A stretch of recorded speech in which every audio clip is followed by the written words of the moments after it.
जय हिंद साथियों, बहुत बहुत स्वागत है आप सभी लोगों का राजर्षि क्लासेस पे। तो यहाँ पर यूनिवर्सिटी ऑफ इलाहाबाद ने अपने एमएड एडमिशन के लिए सारे प्रोसीजर्स और जो भी इनकी इम्पोर्टेंट इन्फॉर्मेशन है वो सारी चीज़ें वेबसाइट ऑनलाइन आपको मिल जाएंगी। यहाँ पे आज हम करने वाले हैं कि बेसिकली जो एमएड करने वाले बच्चे हैं उनके लिए कितनी आपकी सीट्स हैं और क्या उनके जो है इलाहाबाद विश्वविद्यालय की तरफ से क्या रूल्स रेगुलेशन नॉर्म्स, क्या वो कोई फर्दर डिग्री साथ में कर सकते हैं कि नहीं, रेगुलेशंस क्या कहते हैं, कितनी रिजर्वेशन है, ये सारी चीज़ों के ऊपर आपकी ये पूरी कंप्लीट वीडियो रहने वाली है। तो चलिए स्टार्ट करते हैं। बट उसके पहले अगर आपने चैनल को सब्सक्राइब नहीं किया है तो let's to subscribe the channel, और अगर वीडियो आपको पसंद आए, इन्फॉर्मेटिव लगे तो प्लीज़ वीडियो को लाइक भी करें। ये जो है आपको पूरा के पूरा जो आपका ब्रोचर है इसको मैं अपने टेलीग्राम चैनल पे भी अपलोड कर दी हूँ, जिससे कि आप बहुत ही काम माइंड से पहले पूरे के पूरे चीज़ों को पढ़ लें कि क्या क्या इन्फॉर्मेशन है, रजिस्ट्रेशन कब से स्टार्ट है, लास्ट डेट कब है, ये सारी की सारी चीज़ों को। ठीक है, तो इसके पहले कुछ और चीज़ें थी जो कि इलाहाबाद विश्वविद्यालय ने बताई थी कि जैसे कि आपका जो क्वेश्चन पेपर होगा उसमें किसी भी तरीके की निगेटिव मार्किंग नहीं होने वाली है। तो आपके टोटल क्वेश्चंस कितने रहेंगे और निगेटिव मार्किंग नहीं है, तो ये आप लोगों के लिए अच्छा है, अच्छे से पेपर करके आइएगा। और ऑनलाइन और ऑफलाइन दोनों मोड में पेपर होगा, अभी इसमें आपको पता लगेगा, लेकिन किन किन स्टेट्स में ऑनलाइन ऑफलाइन दोनों हो सकता है और कुछ ऐसे भी स्टेट्स दिए गए हैं जिसमें सिर्फ और सिर्फ ऑनलाइन होगा। तो यहाँ पे देखिए कह रहा है ये जो स्टार्टिंग की इन्फॉर्मेशन है, दिस इज़ ऑल अबाउट कि आपको अपना एप्लीकेशन फॉर्म बहुत ही ध्यान से और आराम से भरना है, उसमें किसी भी तरीके की कोई गलती नहीं करनी है। जैसा कि मैं इनके ये ब्रोचर में पढ़ रही थी और प्रीवियस में भी, कि आपको जो अपना सिग्नेचर देना है वो सिग्नेचर ब्लैक इंक में वाइट पेपर पे देना है।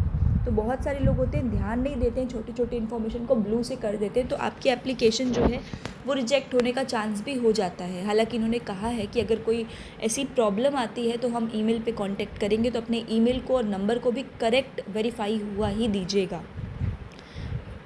चलिए, तो यहाँ पे आप देख रहे हैं सबसे पहली चीज़ इन्होंने यही एप्लीकेशन फॉर्म ऑनलाइन फ़िल करने के बारे में कहा है कि करेक्टली आप इसे फ़िल करें।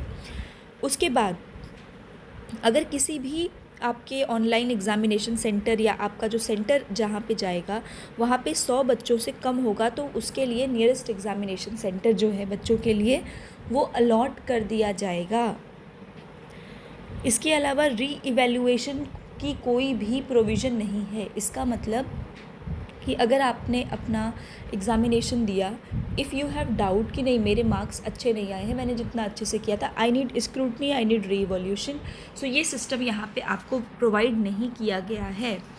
और किसी भी तरीके का अगर डिस्क्रिपेंसी होती है, दैट मीन्स कि आपको समझने में प्रॉब्लम होती है या आपने इन्फॉर्मेशन पढ़ी है तो उसमें जो इंग्लिश वर्जन है, ये जो ब्रोचर अभी हम पढ़ रहे हैं इसका इंग्लिश वर्जन को ही मान्य माना जाएगा। RTE एप्लीकेशंस को जो है shall be entertain which are received under 60 days. आपका फाइनल रिजल्ट अगर आपको किसी चीज़ की प्रॉब्लम है and you are going through the RTI, तो RTI जो अगर आप करोगे तो 60 दिन के अंदर ही आपको करना होगा, यानी कि 2 महीने के अंदर ही।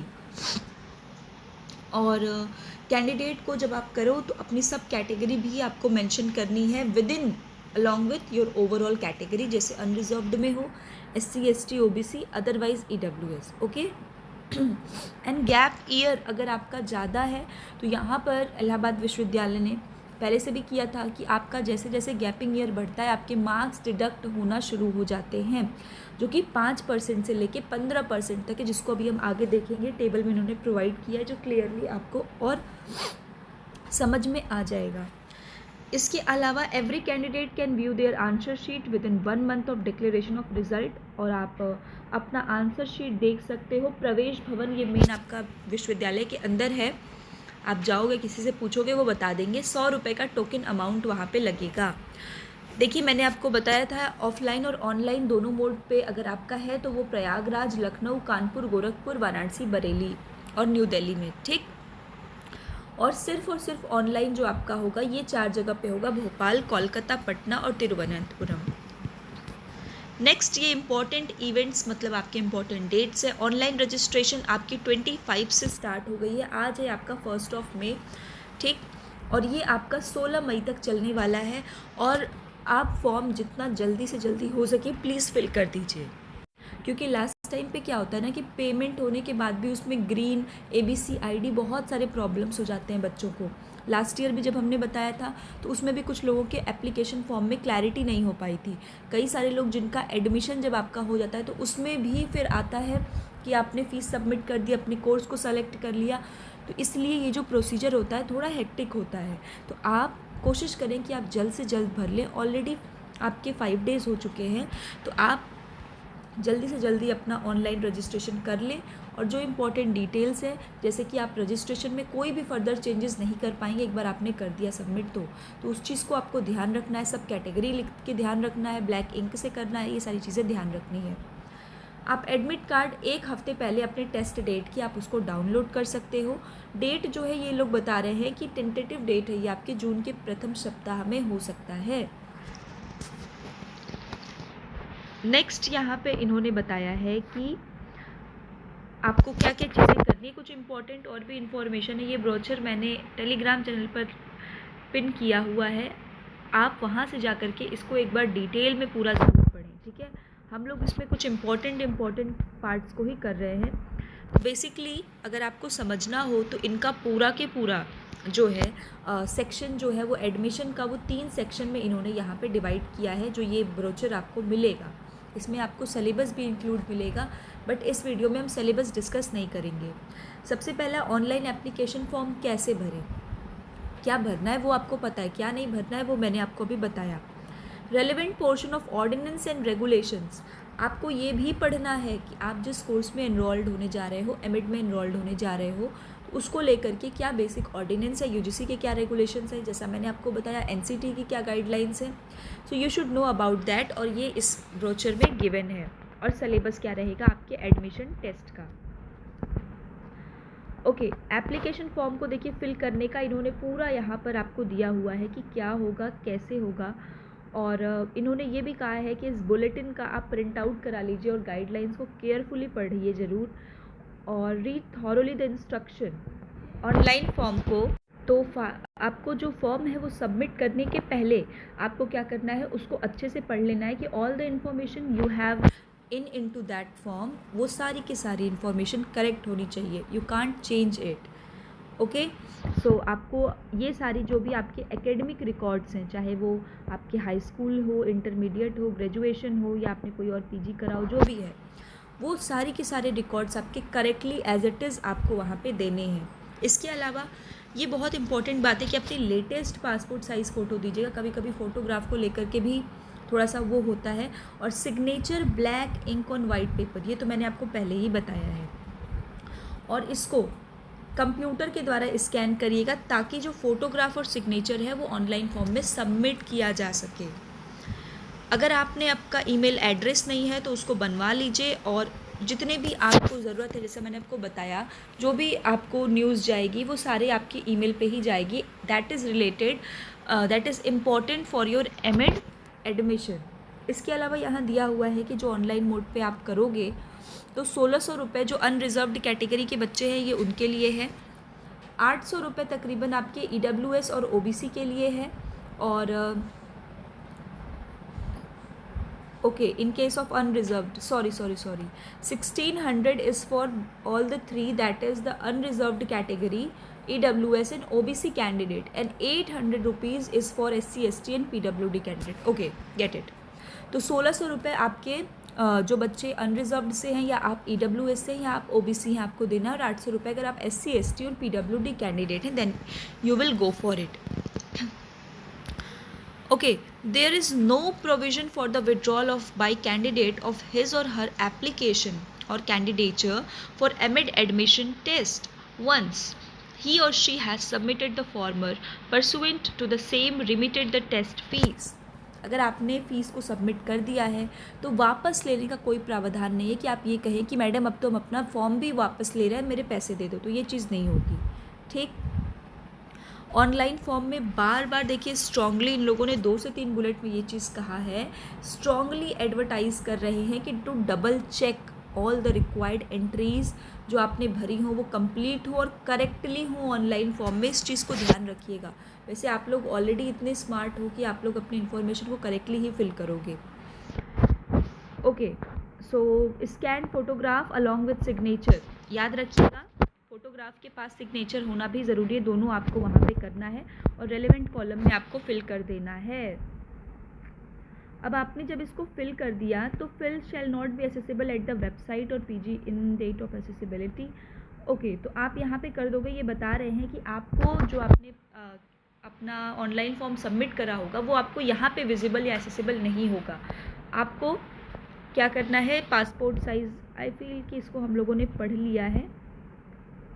यहाँ पे उन्होंने उसी चीज़ को दोबारा से दिया हुआ है कि कैसे कैसे प्रोसीजर है, तो वही सेम चीज़ यहाँ पे दिया हुआ है इन्होंने कि आप अपना वैलिड ईमेल आईडी दीजिए और जो आपका फ़ीस है उसका विड्रॉल नहीं होगा। Scan photograph along with your signature in black ink on white paper, ये सारी चीज़ें। और इसके बाद कह रहे हैं कि सारे के सारे स्टेप्स को कंप्लीट हो जाने के बाद आपको क्या कर देना है, सबमिट बटन पे क्लिक कर देना है। और इसके अलावा website shall refer to accept the form and shall give a message.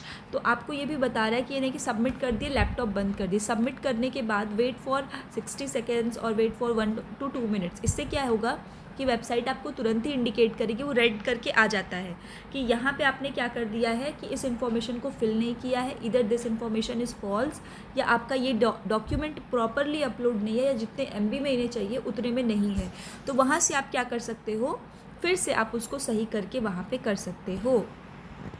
And finally at last when you submit, तो वो सक्सेसफुल जब तक न लिख दे तब तक आपको उसको ध्यान देते रहना है।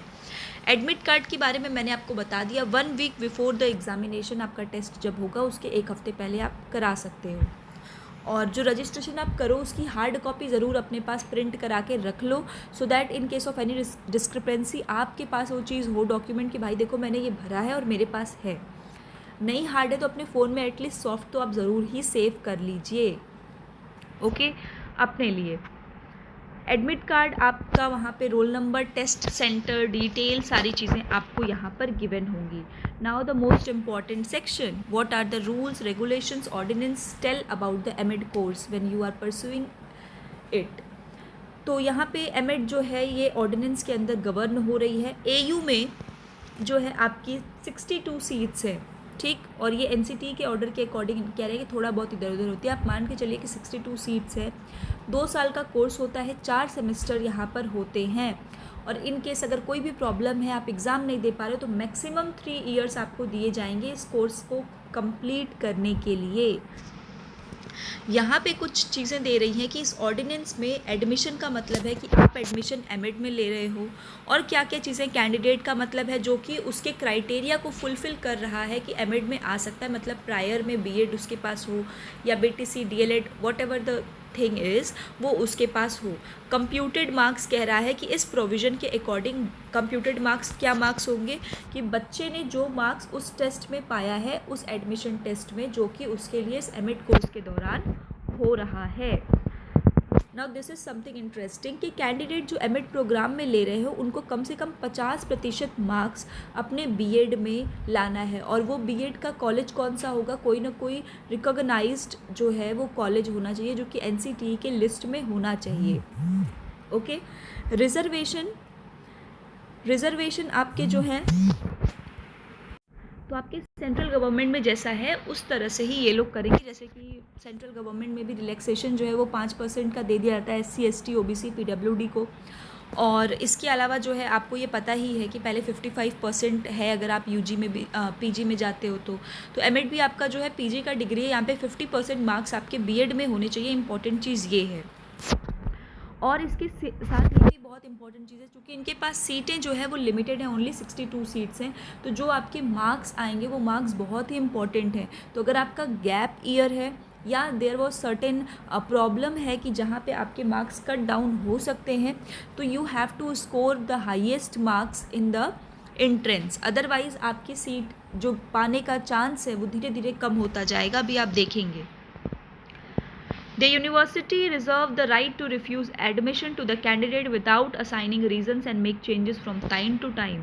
Now this is what interesting इन लोगों ने लिख दिया अपने क्लॉज में कि भाई यूनिवर्सिटी आपको जो है क्या कर सकती है, आपके एडमिशन को एनी टाइम कैंसिल कर सकती है, होने के बाद नहीं, मतलब एंट्रेंस होने के पहले। जैसे आपका नंबर है बट फिर भी वो किसी दूसरे कैंडिडेट को ले रही है, तो आप उसके खिलाफ इस चीज़ पे खड़े नहीं हो सकते हैं, क्योंकि यूनिवर्सिटी आपको बिना किसी वैलिड रीज़न के वहाँ से हटा सकती है, और वो अपने रूल्स और प्रोसीजर्स को क्या कर सकती है, चेंज करके वो आपको हटा भी सकती है। और इसके अलावा ये सारी चीज़ें हैं कि आप इसको एक बार पढ़ेंगे कि फॉल्स एंट्री और ये सारी चीज़ें नहीं होनी चाहिए, और कोई भी बच्चा जो है वो एक साथ 2 डिग्री नहीं ले सकता है। आप ये पढ़ सकते हैं 6 का एक क्लॉज यहाँ पर है कि no student of the university including any institute thereof is permitted to be admitted or enrolled simultaneously in more than 1 degree granting course of study including research in the university, or to be admitted or enrolled in any degree granting course of study in any institution including an associated or constituent college of the university during the period of his admission or enrollment in a degree granting course in the university. So it is clearly mentioned in 6 part A that you can't uphold 2 degree at a time. Okay. Now this is also important news. आप इसको Telegram से एक बार ले करके ना ज़रूर पढ़ लें, इसमें सारी चीज़ें ईजिली लिखी हुई हैं जो आपको समझ में आ जाएगा। नाउ ये 7th पार्ट हमारे काम का है और बहुत काम का है, क्योंकि आप सभी लोग अब फॉर्म भरने के बाद जो दूसरा आपका फोकस रहेगा वो इस पर ही रहेगा कि फॉर्मेट क्या रहने वाला है, पढ़ना क्या है। तो टोटल आपके 150 MCQ रहेंगे 300 मार्क्स के। ओके, एक क्वेश्चन मतलब हुआ आपका 2 नंबर का, तो टोटल आपके MCQ कितने रहेंगे 150। 1 क्वेश्चन आपका कितने मार्क्स का रहेगा 2 मार्क्स का। टोटल आपका पेपर रहेगा 300 नंबर का, जिसमें कि आपका जो है 50 क्वेश्चंस वो आपके जनरल आप कह सकते हैं पेपर से आता है, और आपके 100 क्वेश्चन जो हैं वो आपके मेजर डोमेन से आते हैं। दैट मीन्स आप एमएड का सिलेबस देख रहे हो या एमएड कर रहे हो तो ये आपके आएगा बीएड के लेवल पर। ठीक है, 10 क्वेश्चन हिंदी लैंग्वेज कॉम्प्रिहेंशन के आएंगे, 10 question English, 10 question current affair, 10 question mental ability, और 100 क्वेश्चन आपके बीएड सिलेबस पे, core courses of BEd syllabus. देखिए एमएड एंट्रेंस का ना क्वेश्चंस जो होते हैं आपको तो पता ही होगा, it's not divided by regions और यूनिवर्सिटीज़। अगर आप एजुकेशन में हो, एजुकेशनल बैकग्राउंड में हो, तो क्वेश्चंस कहीं ना कहीं अलाइन करते हैं। तो इसमें इम्पॉर्टेंट ये है कि आपको एमएड का पेपर चाहे CUET PG का देख लीजिए, या फिर फर्दर जो स्टेट यूनिवर्सिटीज़ हैं, जैसे कि आप अगर नहीं जानते हैं तो मैं आपको बता दूं, MGKVP एक स्टेट यूनिवर्सिटी है, महात्मा गांधी काशी विद्यापीठ। ये अपनी एमएड के लिए, जैसे कि इलाहाबाद यूनिवर्सिटी अपना अलग एंट्रेंस कराता है, ये भी अलग एंट्रेंस कराते हैं। सो द क्वेश्चंस जो देखने को मिलते हैं वो क्वेश्चंस कहीं ना कहीं सिमिलर होते हैं, and you will get very benefit अगर आप इनके भी प्रीवियस ईयर क्वेश्चन पेपर को सॉल्व करते हैं, क्योंकि क्वेश्चंस जो हैं वो आपके एज इट इज़ ही रहते हैं, कुछ क्वेश्चंस इधर उधर रहते हैं। जैसे जो टॉपिक्स बीएड में आप पढ़ते हो इलाहाबाद यूनिवर्सिटी के बच्चों के सिलेबस में है, वो आपको BHU के सिलेबस में भी कहीं ना कहीं अलाइन होते दिखेगा, वो आपको किसी दूसरे सेंट्रल यूनिवर्सिटी के भी उसमें अलाइन होकर दिखेगा, वो आपको स्टेट यूनिवर्सिटीज़ में भी दिखेगा। सो इट इज़ इम्पॉर्टेंट कि अगर आपको उसका सेट मिल रहा है तो आप कर सकते हो। As far as concern with my learners, तो आप जो है मेरे चैनल पे आपको ये चीज़ मिल जाएगी, क्योंकि MGKVP अगर आप देखोगे तो हम लोगों ने सीरीज़ पूरी बनाई है जो कि एमएड से ही पूरी कंसर्न है, उसमें पूरे एजुकेशन के क्वेश्चन है। अगर आप देखोगे तो आपका एक मेजर डोमेन जो ये 100 क्वेश्चन है, दैट मीन्स 200 मार्क्स, जो बहुत होते हैं। अगर आपको इनके ऊपर कमांड करना है, 62 सीट्स में फाइट करना है, तो इसकी सीरीज़ को ज़रूर देखिए। इसके साथ हमने CUET PG एमएड के नाम से भी प्लेलिस्ट बनाई है, ये दोनों प्लेलिस्ट है।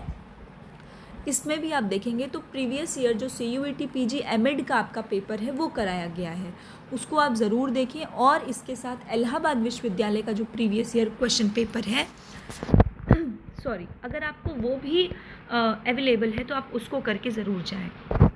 तो ये आपके क्वेश्चन का है कि 10, 10, 10, 10 और 20 आपके क्वेश्चंस हैं। तो मेंटल एबिलिटी पे क्वेश्चन ज़्यादा है, मतलब वही आपके रीजनिंग वाला पोर्शन है, 20 क्वेश्चन है, मतलब 40 नंबर हैं, काफ़ी होते हैं। 10 question current affair, 10 question English और 10 क्वेश्चन हिंदी, और 100 क्वेश्चन आपके पूरे बीएड सिलेबस, ये मैंने आपको बता दिया। और यहाँ पे टेस्ट मोड और सेंटर की बात करें तो अभी मैंने ऊपर आपको बता दिया कि आपका भोपाल वाला रीजन, पटना वाला, तिरुवनंतपुरम, ये और एक और कोई था, वहाँ ऑनलाइन होगा। अदरवाइज़ ऑफलाइन ऑनलाइन दोनों मोड हो रहा है। आप कहीं भी जा रहे हैं, आपको टीए कुछ भी नहीं मिलने वाला है। मतलब इलाहाबाद विश्वविद्यालय आपको ऐसी कोई चीज़ प्रोवाइड नहीं करेगा, आपको अपने कॉस्ट पर जाना है। Okay, now this is going to be disheartening for the students जिनका गैप ईयर ज़्यादा है और वो एमिट करना चाहते हैं। अगर आपने 2021 और 22 के पहले का बीएड करा है और नाउ यू हैव डिसाइडेड, या बीटीसी जो भी आपने किया है, मतलब यू उस लेवल का, और अब आप सोच रहे हैं कि आप क्या करो, आप एमिट करो, तो आपके पाए गए मार्क्स में 15% मार्क्स जो है आपके डिडक्ट कर लिए जाएंगे। और यही 2021-22 के लिए भी लागू होता है अगर आपने 21-22 में करा है तो भी। अगर आपका जो डिग्री है आपका बीएड का, बीटीसी का या डीएलएड का, अगर वो डीएलएड तो नहीं होगा, बीटीसी ही होगा, अगर आपका 22-23 में है तो आपको 10% जो है ऑप्टेन, जितना आपने नंबर पाया है 10% उसमें से काट लिया जाएगा। 23-24 का है तो 5% पाए गए मार्क्स में आपके नंबर डिडक्ट हो जाएंगे। दैट्स वाई आई से if your gapping year is increasing, it is in 2021 either 22 either 23, तो आपको क्या करना है, एक चीज़ कि आपको अधिक से अधिक मार्क्स को यहीं पर जो आपका पेपर है इसमें ही क्या करना है, ग्रैस्प करना है। Okay, so this is all about. यहाँ पे कह रहा है कि आप किसी भी तरह का फ़ीस अगर दे रहे हो, रजिस्ट्रेशन फ़ीस दे रहे हो या फिर एडमिशन टेस्ट फ़ीस दे रहे हो, that can not be refunded in any circumstances. तो आपको ये याद रखना है, और ये कुछ इंपॉर्टेंट चीज़ें भी आपको दिया हुआ है, इसको आपको देखना है। Reservation and special consideration quota की जहाँ तक बात करें तो 15% जो है हर एक सब्जेक्ट कोर्स में, ये एससी बच्चों के लिए है, 7.5% एसटी के लिए है, 27% टोटल सीट्स का ओबीसी के लिए है। इसके अलावा अगर आप देखो तो 10% सीट्स जो है वो ईडब्ल्यूएस कैटेगरी के लिए बिलोंग करती है। अगर इन केस एसटी के लिए जो सीट्स है वो बच जाती हैं तो उसको एससी कैंडिडेट्स के लिए भी फिल कर दी जाएंगी। और ये सारे के सारे rules UGC regulations on reservation and directives of ministry of education के तहत जो है लाया गया है। कश्मीरी माइग्रेंट्स और फॉरेन नेशनल्स के लिए भी कुछ यहाँ पे बात बताई गई है। पर्सन विद डिसेबिलिटीज़ को यहाँ पे कहा गया है, उनके बारे में भी बात की गई है कि उनको कितने जो है आपकी सीट्स होंगी। 5% से कम सीट्स जो है वो बेंचमार्क्स डिसेबिलिटी जिसको है उसके लिए 5% से ज़्यादा ही छोड़ी जाएगी, उससे कम नहीं। ठीक, okay, then teacher employ and ward quota, इसके बारे में भी यहाँ बताया गया। इंपॉर्टेंट चीज़ जो आपके बारे में है, हाँ, इस एमिट कोर्स में एक जो बहुत इंपॉर्टेंट चीज़ है, देखिए मैं आपको बताना भूल गई कि अगर आप स्पोर्ट्स कोटा से बिलोंग कर रहे हो या एनसीसी आपने किया हुआ है तो इस पर चाहे आप बीएड में जाओ चाहे एमएड में जाओ, ये जो कोर्सेज़ हैं इनमें इसके कोटा को अवेलेबल ये लोग नहीं मान रहे हैं। ठीक है, तो इसका कोई वेटेज आपको नहीं मिलेगा, चाहे आप एनसीसी कर रहे हो चाहे आपने एनएसएस किया हो। ये विश्वविद्यालय का अपना नियम है, क्योंकि जब अगर आप देखो, जैसा मैंने आपको बताया कि एमजीकेवीपी यूनिवर्सिटी के बारे में, तो वहाँ पे इस चीज़ को अलाउंस है कि अगर आपने कुछ ऐसा किया हुआ है significant in the field sports quota तो उसके वेटेजेस हैं। बट यहाँ पे इलाहाबाद विश्वविद्यालय में ये चीज़ नहीं है। ठीक, इसके अलावा ये भी इम्पॉर्टेंट है कि जो आप लोग फॉर्म फिल कर रहे हो, ये बहुत बड़ा डाउट रहता है, this is also a major part, कि अगर आपका बीएड लास्ट ईयर में आप हो तब तो आप इस फॉर्म को फिल करोगे, और जब तक आपका रिज़ल्ट आएगा, मतलब जून के फर्स्ट में मान लीजिए आपका टेंटेटिव होता है, मोस्ट प्रोबेबल लास्ट जून या जुलाई तक आपके एग्ज़ाम्स के रिज़ल्ट आ जाएंगे। तो जब आपका ये एडमिशन टेस्ट जो है रिज़ल्ट आएगा और आपका क्या होगा, एडमिशन होगा, उस टाइम पे आपके पास बीएड आपके 4th सेमेस्टर की डिग्री रिज़ल्ट आपके पास होना चाहिए। इस चीज़ को आपको याद रखना है। ठीक है, अभी आप फिल कर रहे हो क्योंकि आप लास्ट ईयर ऑफ बीएड हो, और जब तक रिज़ल्ट आए तब तक आपके पास ये डिग्री, आपकी रिज़ल्ट आपका होना चाहिए, ये बहुत इंपॉर्टेंट है। अदरवाइज़ कोई भी प्रोविजनल मार्कशीट एक्सेप्ट नहीं की जाएगी, और आप कितने भी अच्छे मार्क्स लेंगे आपका नहीं हो पाएगा। This is a genuine case. ऐसा हुआ था कि जब हम लोगों का पीजी था, मेरे साथ पढ़ने वाले एक फ्रेंड थे, he is in the topper list, उनका 2nd नंबर पे था। उसके बाद भी चूँकि विश्वविद्यालय जिस विश्वविद्यालय से उन्होंने बीएड किया, वहाँ पे उनको जो है उस टाइम तक आंसर शीट, उनका रिज़ल्ट डिस्प्ले नहीं हुआ था, न तो ऑनलाइन न तो ऑफलाइन, तो जिसके वजह से उनका जो फर्दर प्रोसीजर था उसको कैंसिल कर दिया गया और उनका एडमिशन नहीं हो पाया। सो इस चीज़ को लेकर के आप लोग थोड़े से कंसर्न रहिएगा, अपने यूनिवर्सिटी को प्रेशर करिएगा कि वो आपके रिज़ल्ट्स लास्ट ऑफ जून तक या मिड ऑफ जून तक ज़रूर करा दें और आपके एग्ज़ामिनेशंस जल्दी से जल्दी हो जाएं। ओके, तो यहाँ पे आप देख सकते हैं और कुछ इन्फॉर्मेशन है और ये आपके कुछ इम्पॉर्टेंट बातें थी। अब यहाँ पे आपके सिलेबस है, सिलेबस आप देख सकते हैं, इस ब्रोचर को मैंने टेलीग्राम चैनल पर डाल दिया है। यहाँ से आप देख सकते हैं कि क्या क्या है। ये बेसिकली इन्होंने बीएड के सिलेबस को ही करके किया हुआ है। मेनली अगर आप देखोगे ना तो सारे के सारे चीज़ें आपके इसमें कंप्लीट हो जाती हैं। जितने 4 आपके सेमेस्टर में आपने पेपर पढ़े हुए हैं बीएड में, वो सारी की सारी चीज़ें इसमें आ जाती हैं। उम्मीद है कि ये वीडियो देखकर आपको समझ में आया होगा कि इलाहाबाद विश्वविद्यालय में एमएड में अगर आप एडमिशन लेना चाहते हैं तो ये सारी इन्फॉर्मेशन आपके लिए बहुत ही इम्पॉर्टेंट है। अगर आपको कोई भी प्रॉब्लम या कुछ भी है तो ये ईमेल पे आप पूछ सकते हैं या फिर हेल्प डेस्क नंबर है। कभी कभी ये काम नहीं भी करता है बट आप ईमेल के थ्रू पूछेंगे तो उन पे आता है। और अगर आपको ऐसे भी फर्दर प्रॉब्लम होती है तो आप इलाहाबाद विश्वविद्यालय के हेल्पलाइन नंबर या प्रोफेसर्स के नंबर भी आपको गूगल पे ऑनलाइन डिस्प्ले हो जाते हैं।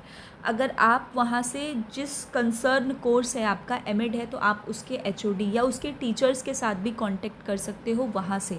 This is a secret, don't tell to everyone this one. But हाँ, ये चीज़ इम्पॉर्टेंट है यहाँ पर कि आप उनसे फालतू की चीज़ें ना पूछें because their time is so precious. अगर आपको जेन्युइनली कोई प्रॉब्लम आती है कि नहीं मेरा तो ऐसे हो गया, ये हो गया, तो आप वहाँ से कर सकते हो। ठीक है, this is all about today.